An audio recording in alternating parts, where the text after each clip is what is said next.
Going live now.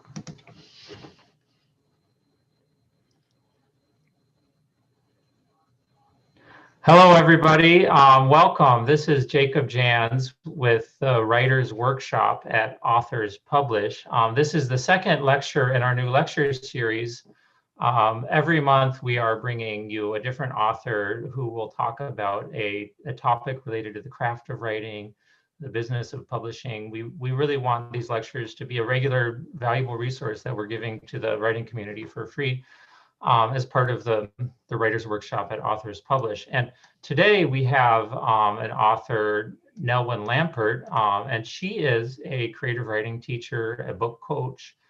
She's the author of Every Boy I Kissed, a memoir, which was published by Dundurn Press in 2019. I almost said last year, but it's 2021 now. And Nellwyn is also a nonfiction editor at the Puritan Literary Magazine.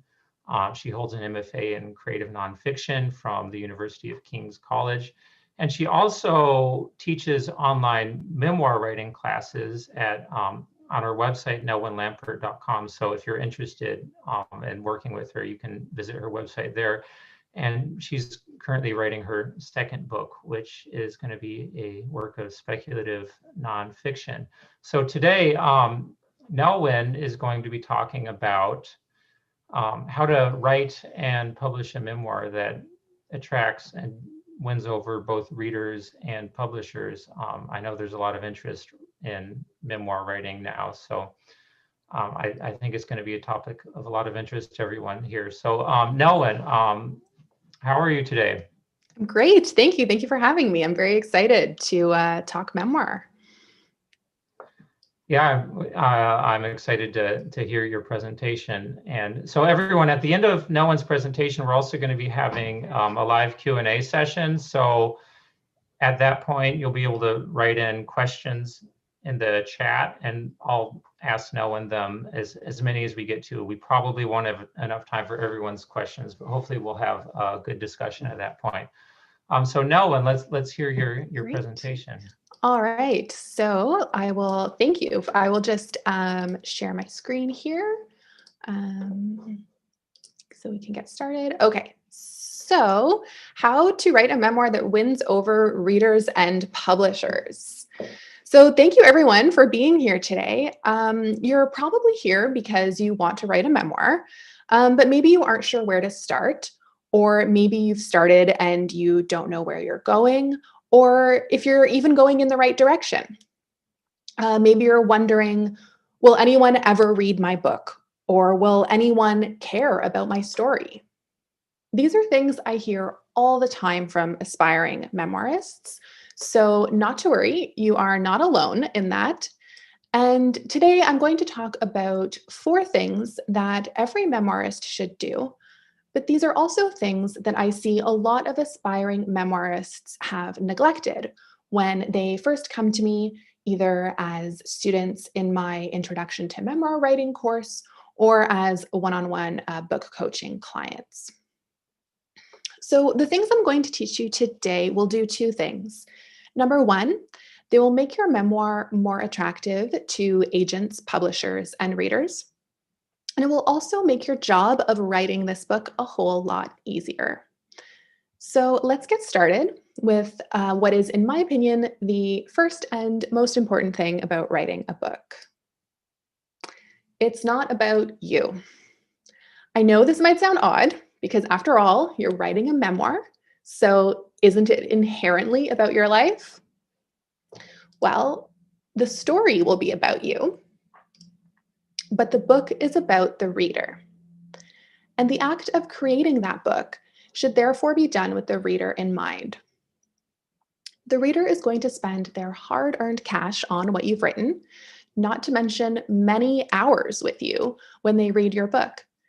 And they're doing so because they hope it will enrich their life in some way.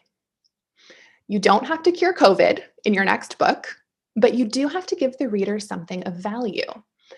And value is, of course, really hard to quantify, but it can be as simple as entertainment or as complex as prompting someone to reflect on a broader social issue. focusing on the reader also addresses another common question that I get asked all the time. I get asked all the time, how do you deal with being vulnerable about your personal life and difficult experiences that you might have been through in your memoir? This was something I had to think about a lot when I was writing my book. With a title like Every Boy I Ever Kissed, I'm sure you can imagine that my memoir gets pretty personal and vulnerable at times. But I ended up finding the answer to that fear of being open and vulnerable in a question that I now ask all of my students and clients. So, this is why I recommend that before writing a book, particularly a memoir, everyone should ask themselves the following question: why do I want to write this book? If your answers are to get rich and famous or to promote my business, product, or service, you might want to spend some more time reflecting on this question. Because writing a book shouldn't be about the money that you'll make or the business success it might bring you, or the common illusion that the book will immortalize you because you have your name on a spine in a shelf somewhere. But the good news is that every single person has a story worth sharing that will be of value to readers. You just have to dig deep in your writing process and make the reader your number one priority. Your book will have value to them if you prioritize them in your process. So let's go back to vulnerability for a minute and why answering this question is so important on that level as well. From very early in my writing process, I knew that I wanted to write the book that I needed and wished I had when I was 17. I knew how much it would have meant to me at that age to have read stories like mine, and I wasn't seeing those stories being told anywhere else. I kept focusing on this imaginary 17-year-old girl who would read my book and maybe, hopefully, feel better about herself and her experiences. So I kept focusing on what it might mean to her, this potential reader, if I had the courage to be vulnerable. And by continuing to focus on what I hoped to give her, I was able to overcome my anxieties about sharing my personal stories. So prioritizing the reader does many things. It gives our books value and meaning to other people, and it gives us the courage to tell important stories because we know we have the potential to help others with those stories in some way. So now we know we want our stories to have value and meaning for readers, and we know that we have to prioritize them in order to do so. But what do I mean when I say focus on the reader? How do we actually do that when it comes to our writing practice? So we center the reader and make our personal story resonate with them by focusing on our memoirs, themes, and the reader takeaway. A professor of mine once said to me that, or said to the class, that a book is like a contract between the writer and the reader. The writer promises the reader that he or she will leave that experience somehow more enriched than when they began. So to do that, you need to return to that question of why you want to write this book. And that's why the third point here on the slide is know your why. Knowing your why will guide you along the entire writing process and will help you figure out your themes, your reader takeaway, your narrative arc, and your target audience. Second, it will help you immeasurably when it comes time to pitch, sell, and market your book. Your why will become an important part of your elevator pitch, query letter, book proposal, and marketing blurbs when that time comes.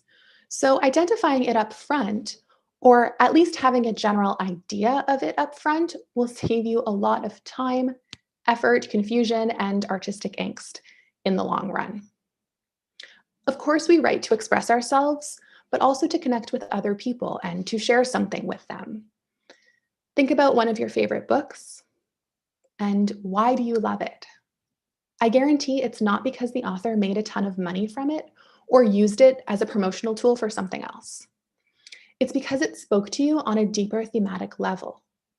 And that happened because the writer wrote with you and that thematic meaning in mind.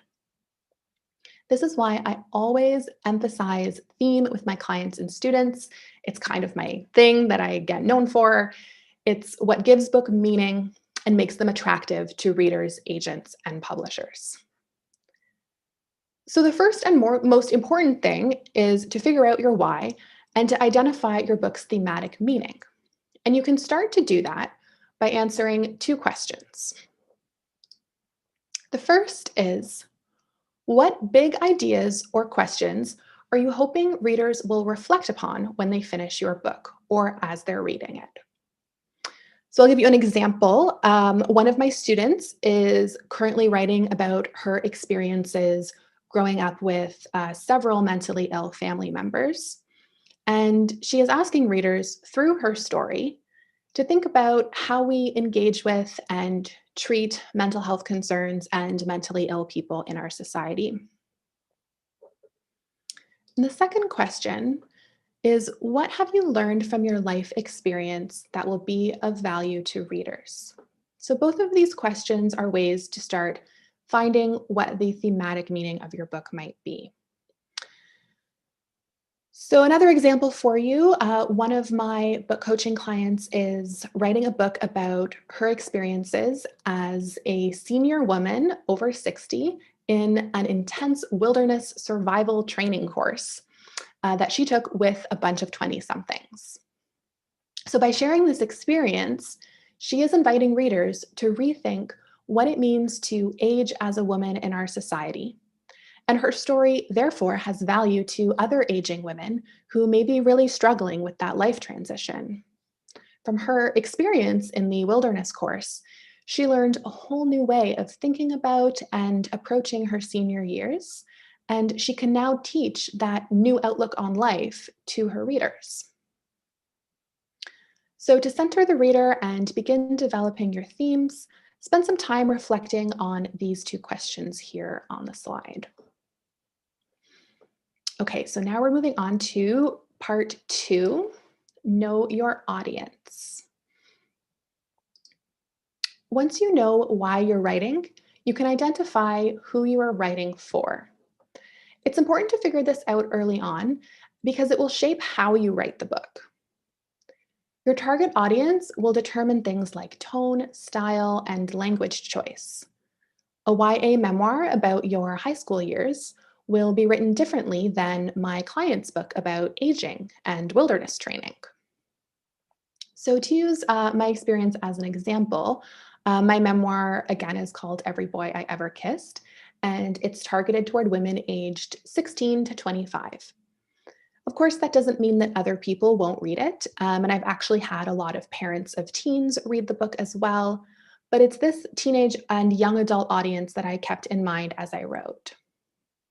So knowing that my book fits into the new adult category impacted how I dealt with mature topics like sexuality, how I framed discussions of complex ideologies like feminism and patriarchy, and also how I've incorporated sociological research studies into the narrative. So if you want to do a deep dive on getting to know your target audience, take the time to imagine your ideal reader. So you might think about things like their age, gender, interests, dreams, values. What might they believe about the world? What concerns do they have? What's their background? What are their fears? And can you address any of those things in your book? Once you figure out an idea of who your reader is, you can write the book directly to them.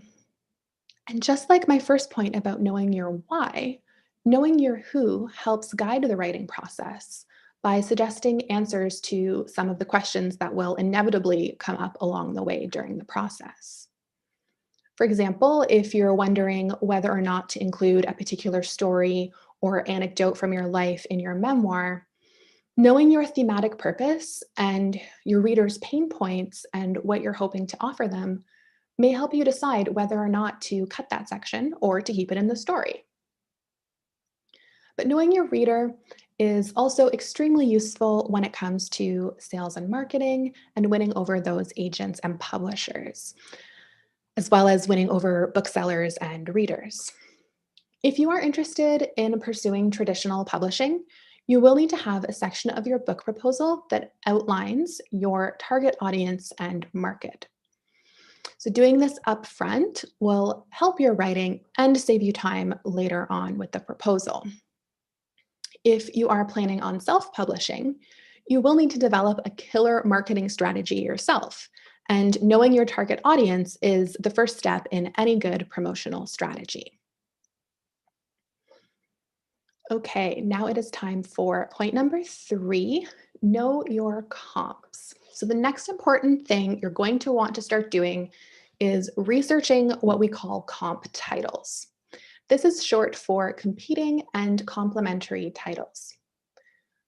Comp titles are the books that would be shelved next to yours at the bookstore. They're books that your target reader might already have read or are likely to already have read, or they're books that are in direct competition with your book. I've spoken to so many writers who start the process of writing their memoir, and they are so excited. And then they hit a wall that freezes them. What does this wall look like? It looks like a comp book. This happened to me too, just when I was just starting out. I was a few weeks into writing my first draft, and I walked past my local bookstore, and suddenly I see a book, and I became convinced that I had seen my book in the window, written by someone else. So many writers will suddenly come upon a book that's similar to theirs, and it will kill their confidence in their project. They'll start to think that their story isn't worth telling because somebody else might have done something similar. Well, what happened to me next, and what happens to so many others, is that you buy the book that you think has made yours irrelevant, you read it, and you realize that you still have so much to offer with your story that's completely different from what's already out there. Nobody has your story, and no one writes exactly the way that you do. So having been through that experience myself and now having coached other writers through it, I now recommend that everyone start reading and researching comp titles earlier in the process. You'll gain incredible confidence about the strength of your project because you'll be able to see and articulate the particular hole that your project will fill in the market more clearly. You'll get a sense of what resonates with readers and how these various books have been positioned in the market. And just like all of the 4 points that I'm talking about today, this will help you with sales and marketing, whether that's through self-publishing or selling your book to a publisher. Agents, publishers, and readers want to know that there is interest in and demand for your topic. But they also want to know that your book offers something different. So that's a very fine line to walk. With each comp title, you want to address 2 things that show both those sides of that fine line. So you can fill in the sentences, my book is like Eat, Pray, Love, because, but my book is unlike Eat, Pray, Love, because. An analysis of comp titles needs to be included in a proposal for traditional publishing. So again, this is a way of not only getting clarity on your writing process and confidence in your project, but also getting ahead of the game in terms of appealing to agents and publishers if you do this research early on. Okay, and my last point is one of my favorites. It's probably my second favorite after point number 1. And it is write an outline. So I always teach memoirists to write an outline, and I want to talk about why I do that, because it is a little bit of a controversial point because a lot of people really strongly believe in exploratory writing. And when I say exploratory writing, I'm talking about writing where you don't know where you're going and you're writing to discover that. So I love exploratory writing, and I do it myself all the time. I use it when I'm writing fiction, and I do it as part of my journaling and free writing practice.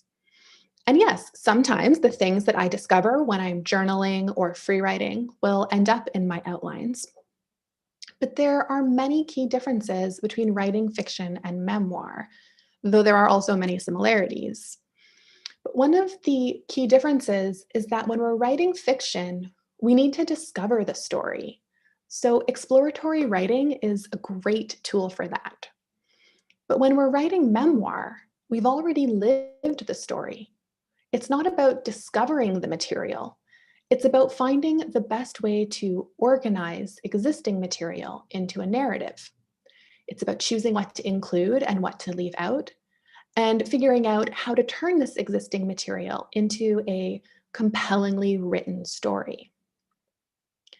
Memoirists tend to get overwhelmed early on in the process because they have so much material, quite literally a life's worth. That overwhelm might lead to them giving up or stopping and starting to write their memoir for years on end, or wasting their time writing all kinds of things that don't serve the book thematically and never make it to the second draft.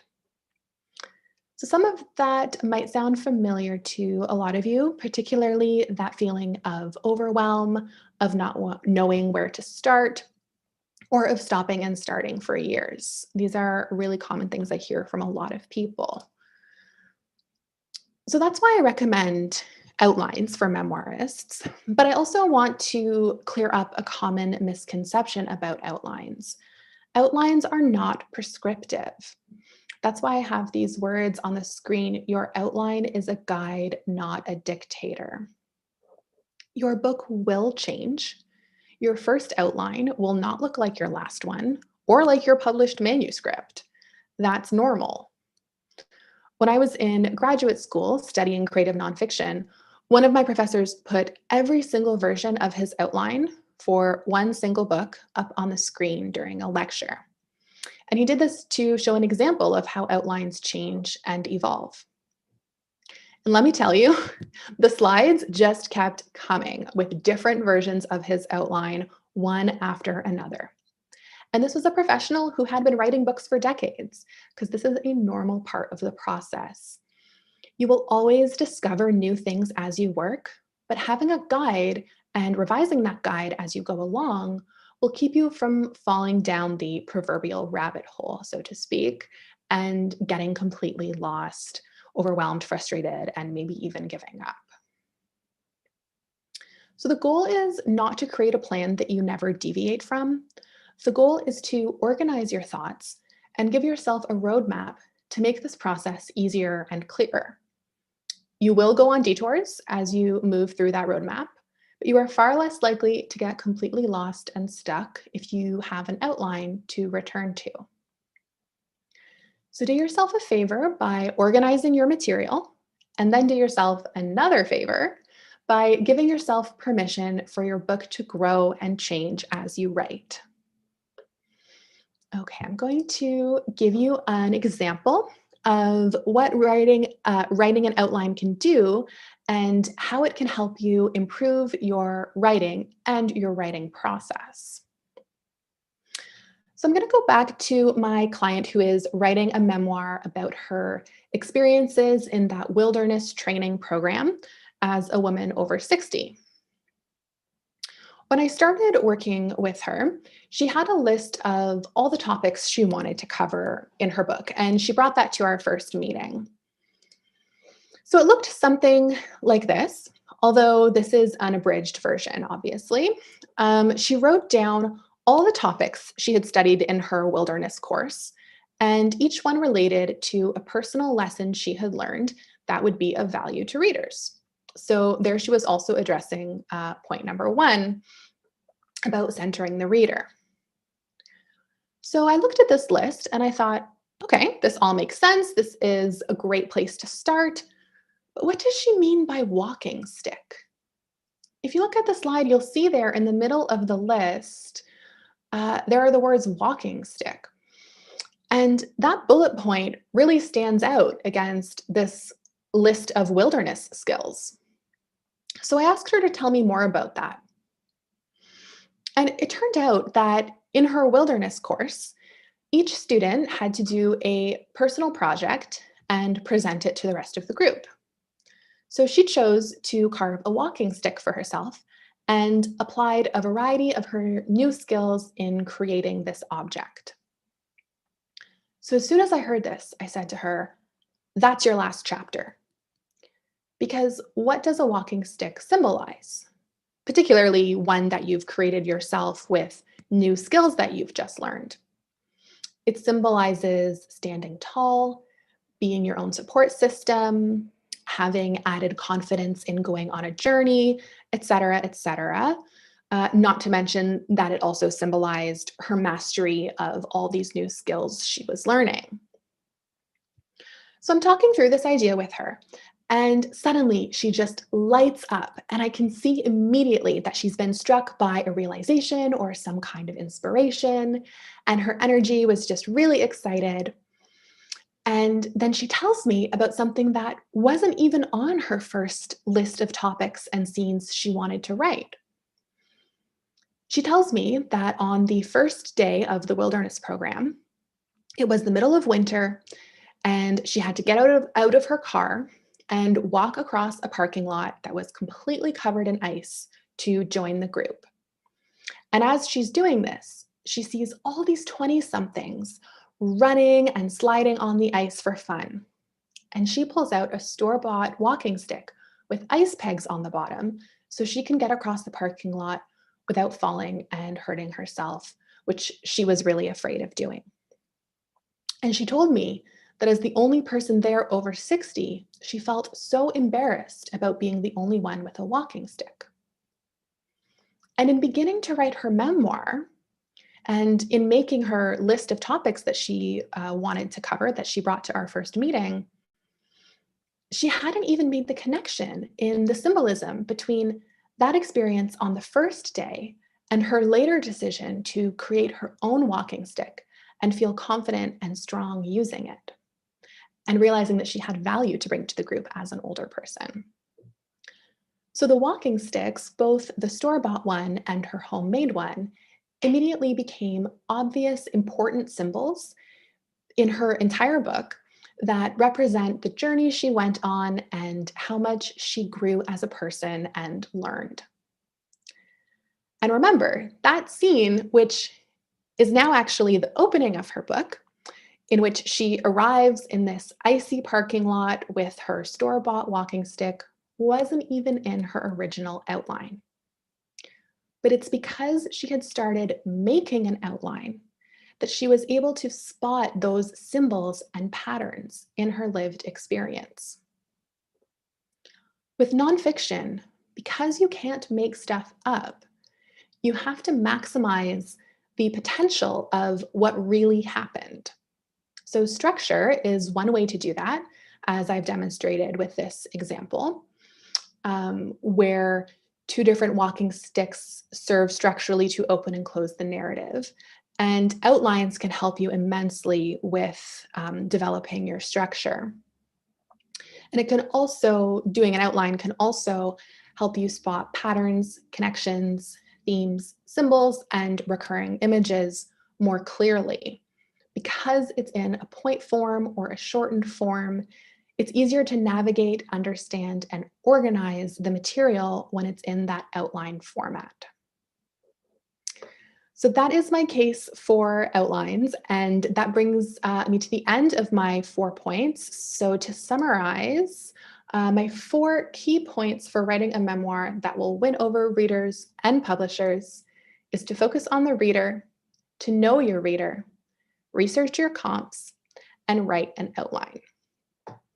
So I believe in a second we're going to pass it back over to Jacob, and I'll hopefully answer some of your questions.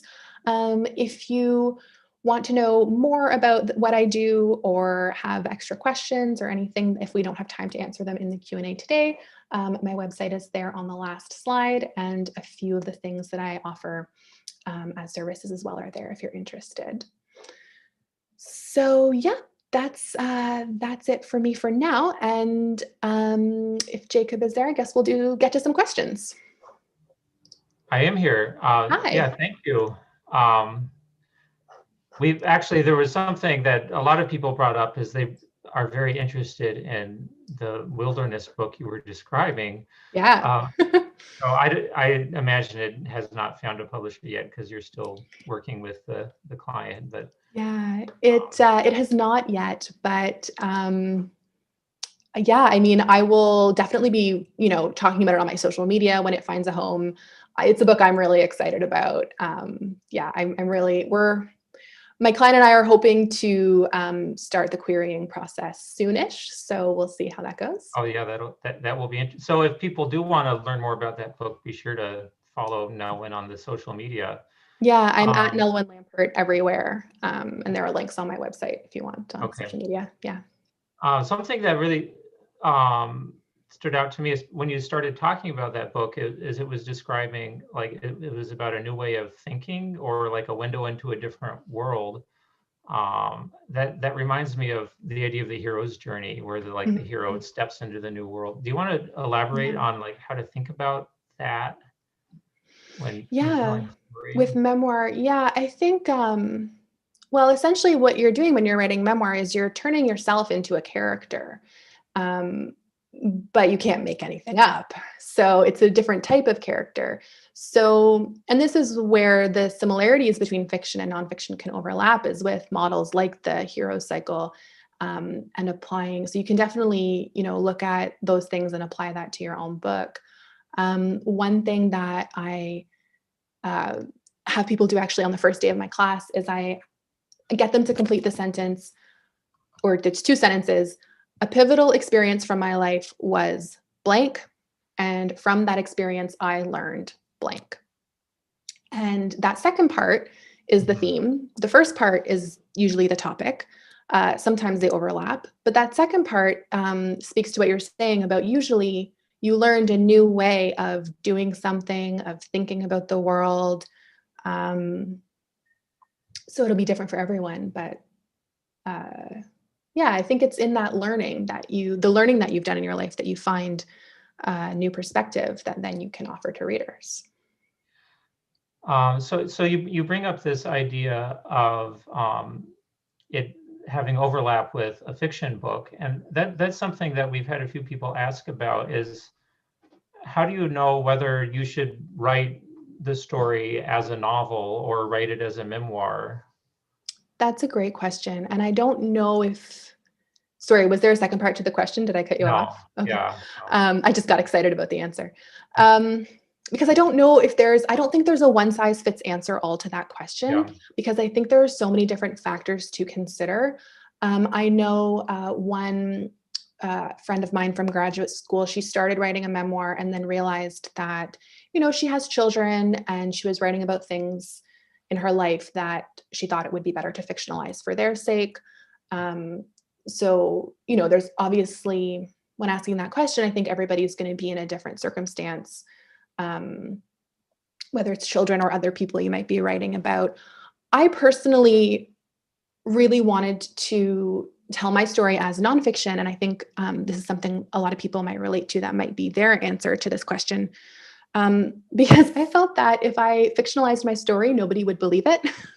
Like, people would just think, oh, this is far-fetched. This is like some girl's funny imagination, ha ha. And they might not take it as seriously because they would say, oh, but that would never happen. But it did happen. It was real.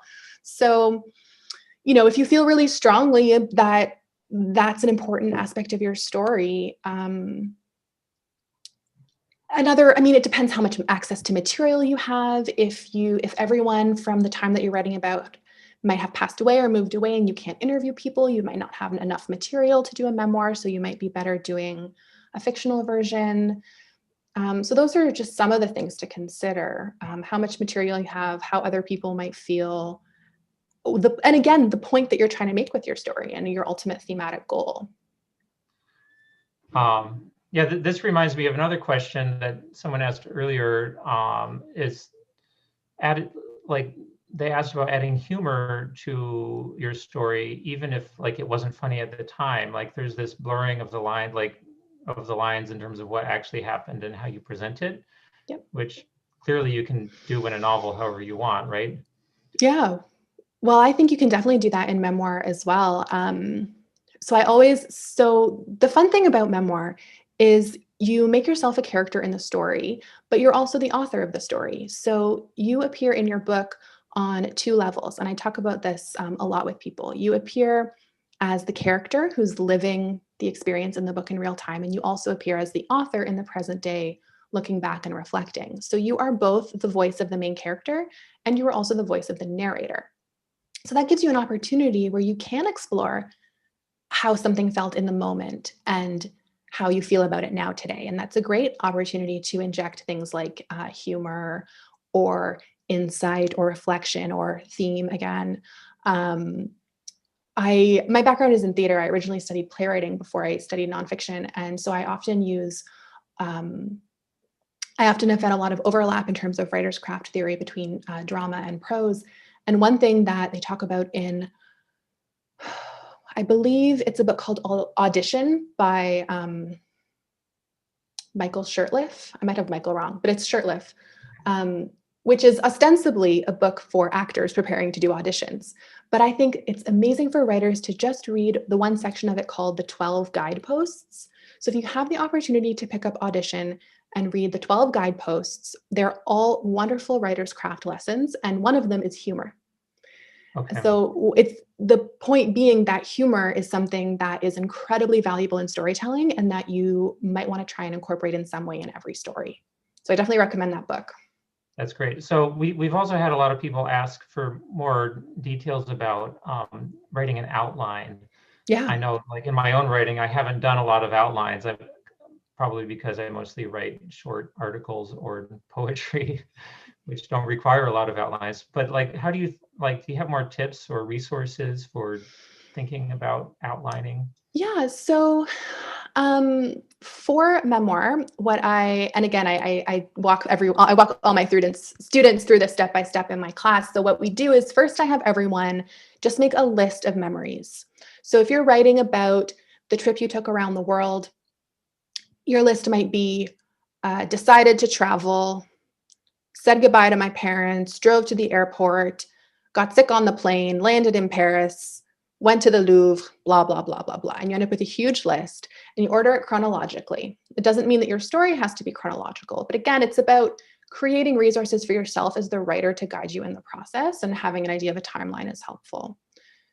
So you just start there, just with bullet point lists of everything that happened. And that's what my student who's writing the wilderness book brought to our first meeting, that I kind of tried to give a little example. It was really that simple. It was just a list.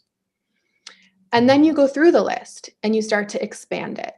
Okay, well, then maybe I said goodbye to my parents before my trip and my mom cried. And then, and you start to just tease every little thing out. And then you start to look for patterns between them. And then you think, that getting sick on the plane, maybe that's, only a couple paragraphs. So maybe that should go with, this other point on the list, and then you combine them. And then you start to, by combining different points and seeing the connections between them, you start to get a sense of what each chapter might look like.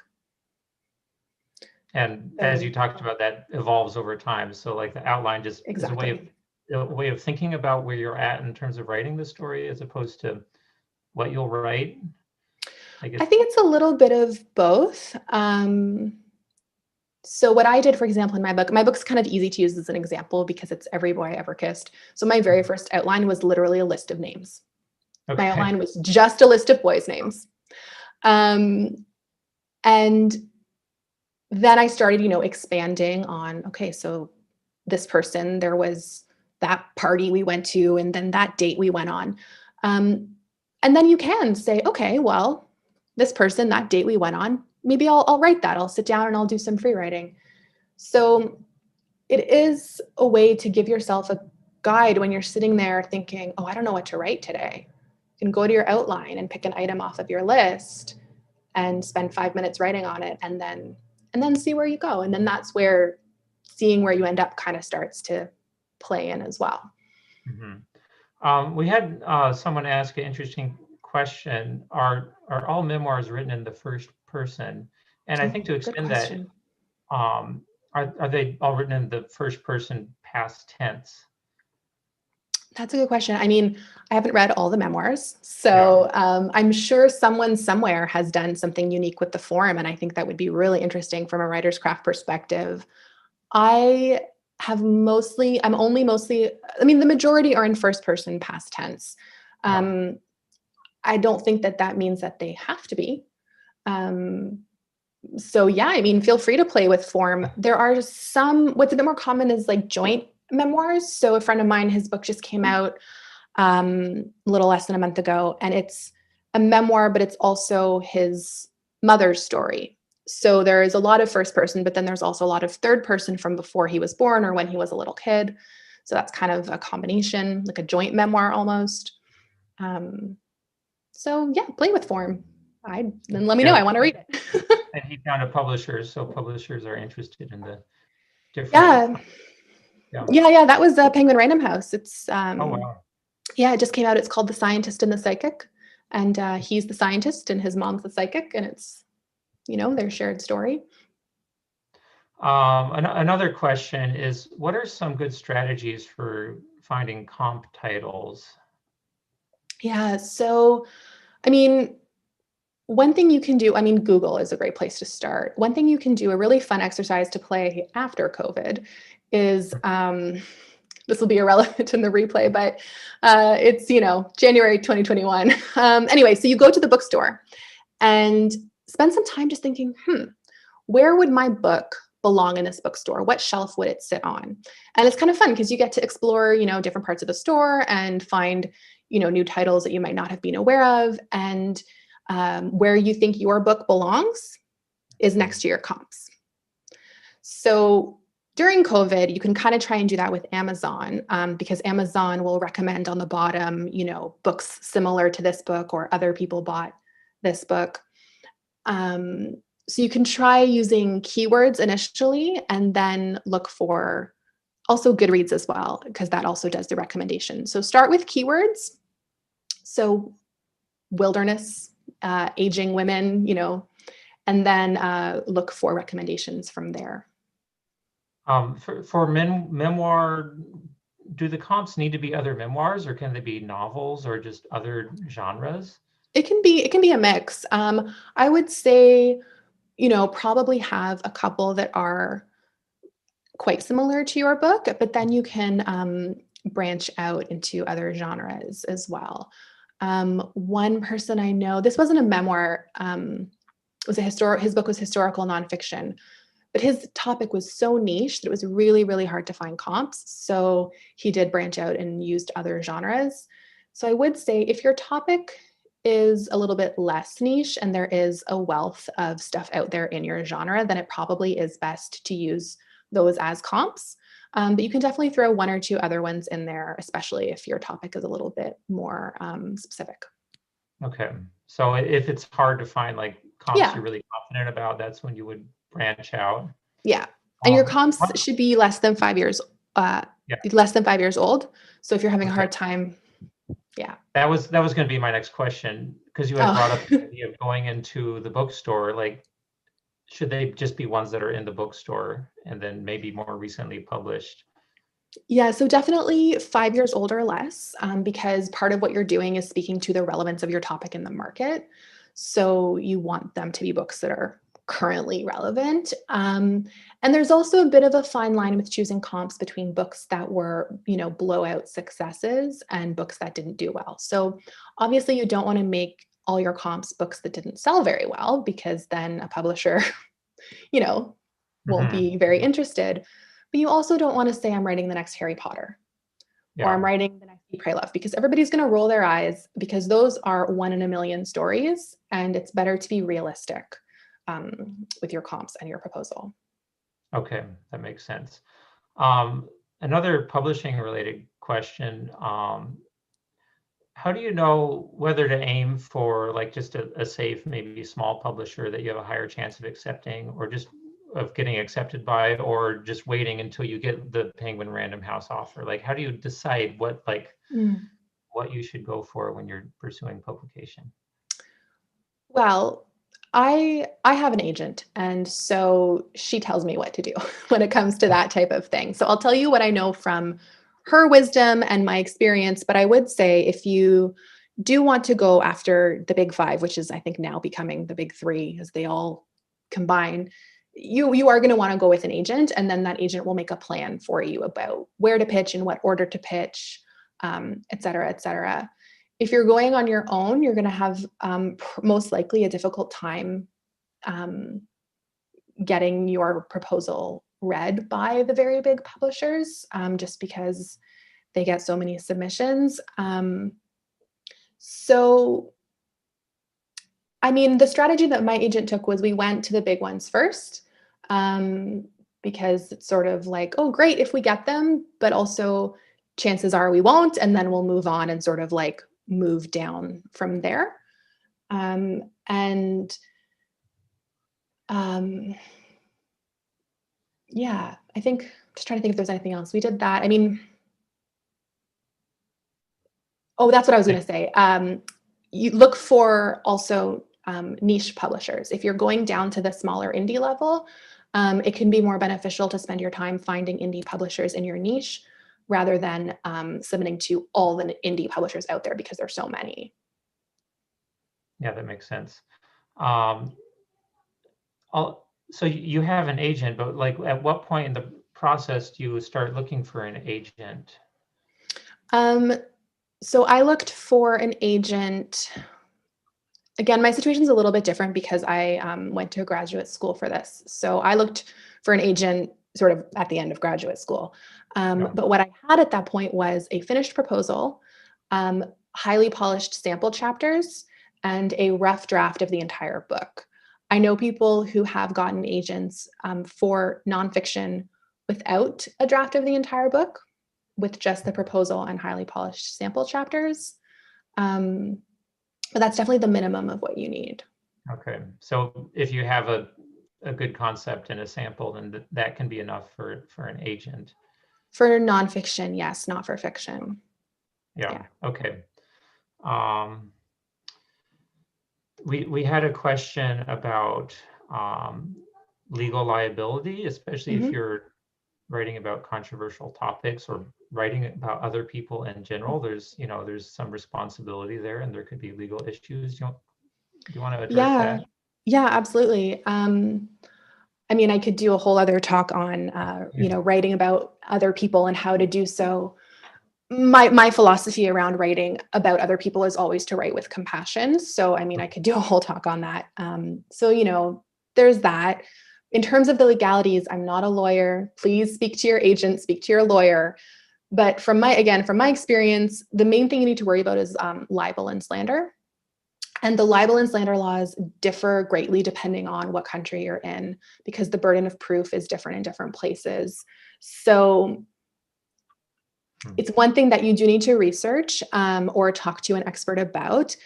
You don't need to worry too much, because if you tell the truth, you can't be accused of libel or slander if you're telling the truth, which is what you're supposed to be doing anyway in nonfiction.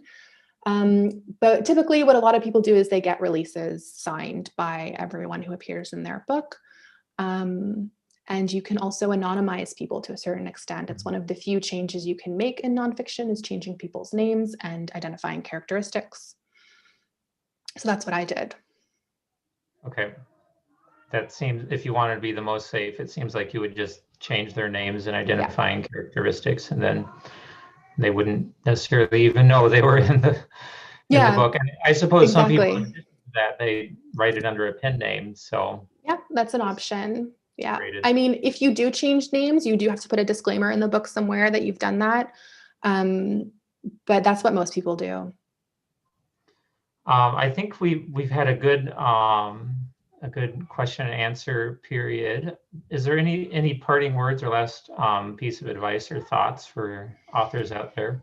Good question. I mean, I guess the one thing that I say to everyone is, it's very easy to have a lot of self-doubt when you're writing a book, especially a memoir. It's very easy to get caught up in a lot of different details and a lot of different concerns. But the most important thing is that you write from the heart and be honest and open. And that's what people love to read. And that's what connects, just human to human connection is the most important thing. So focus on that and you'll be all right. And if you have more questions, you can send me an email, find me on social media, and I'll try and help. Yeah, for anyone interested in learning more about Nellwyn, you can search for Nellwyn Lampert. I'm sure her website will appear in your search results. Yeah, I'll put it back up on the screen for a second, but I'm the only Nellwyn Lampert, so. That's useful. Yeah, And it you is. can contact her there. We are going to be continuing to have more lectures on a monthly basis. So I look forward to presenting the next lecture. We don't have it scheduled yet, but if you're on our email list, we'll let you know. This has been hosted by the Writers Workshop at Authors Publish. So thank you everyone for being here. And thank you, Nellwyn, for giving a talk today. Thank you. Thanks again for having me.